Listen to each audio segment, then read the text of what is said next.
पानी बनाएको पाटो पनि आयो साथीहरू। सो हेलो साथीहरू, आज चाहिँ हामी त्यसपछि चाहिँ हामी आएर चाहिँ यहाँ खोलाबाट पानी हाल्न लाग्यो।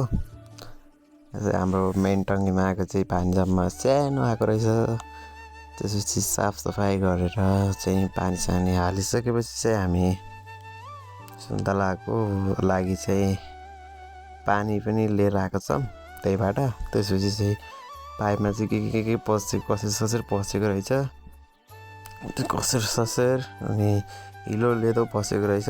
त्यसले चाहिँ हामीलाई 1-2 घन्टा चाहिँ त्यतै भुलाइदियो। त्यसपछि फाइनली 1-2 घन्टापछि चाहिँ हामीले पानी ल्याउनु सफल भयौँ।